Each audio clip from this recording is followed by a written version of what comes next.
Let's talk more about that Middle East conflict and the impact of the president leaving the G7. Fred Kempe is president and CEO of the Atlantic Council and a CNBC contributor. Joining us from the Atlantic Council's Global Energy Forum, matter of fact, in Washington, D.C. And Fred, what's the buzz? What's the latest, especially amid the president's really sharp messaging on Iran just within the past hour or two? Well, let's start with the G7. It says nothing good about the organization that the president leaves early at a time of geopolitical crisis. The G7 was created as a place where Western advanced industrial countries, democracies, talk to each other about just this kind of problem. And so maybe that's the reason he left, was he's a little frustrated with the group. That's also not a good sign if he's frustrated with a group that has always been a vehicle for the U.S. to do things. As for Iran, I think the White House is signaling pretty clearly to the supreme leader of Iran that you've got two choices. You can reach a deal that would put you in a position that you're really going to give up any hope of getting toward a nuclear weapon in the future, and that deal is on the table. Or we can do it the easy way or the hard way. You'll continue to be hit by Israel in a military sense, and potentially by the United States. Let's remember that Fordo is what we're watching. This is the the deep nuclear installation in a mountain. It was secret for many years. Only U.S. weapons can take that out, B-2 bombers with 30,000 pound bomb. The Israelis can't really get to it, and we understand that's under some consideration. So the president is really seeing this moment as a time of key leverage on Iran.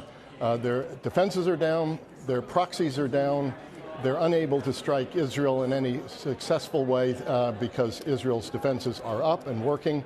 And so this looks like a historic moment, you hate to put it this way, but sort of a do or die moment for Iran, where they really have to come to the negotiating table and reach a negotiation quicker, see things get even worse for themselves. What is your position, Fred, or the Atlantic Council's position on how close Iran is to having a nuclear weapon?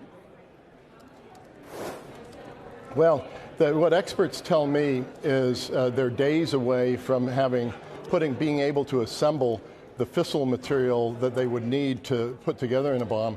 It then takes somewhat longer to turn it into a deliverable weapon with a system that can actually deliver it. So I think U.S. officials would say to actually deliver a weapon, it's more months away. The difference between the U.S. and Israel is Israel sees this as an existential question.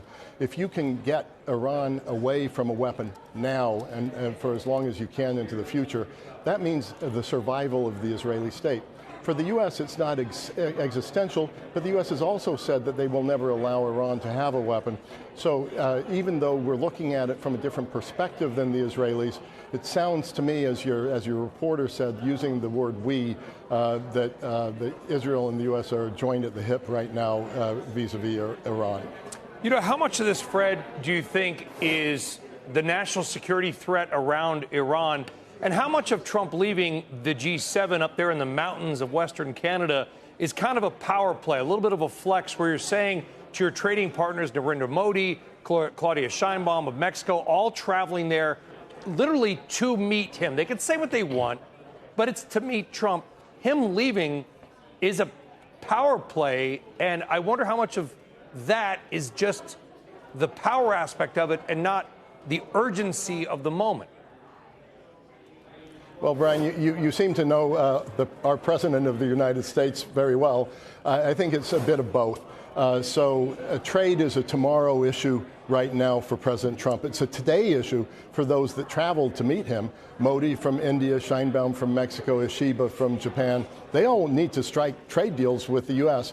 We're hearing that they may now come to Washington. The president feels he has until July 9th, which is the end of the pause. So that's all the time in the world for the president when he's got the Iran situation as a much, much more urgent matter right now. So yes, it's a power play on the one hand. I don't think he likes those kind of group meetings in any case, and he's putting his priority on Iran, and it's an urgent one for him.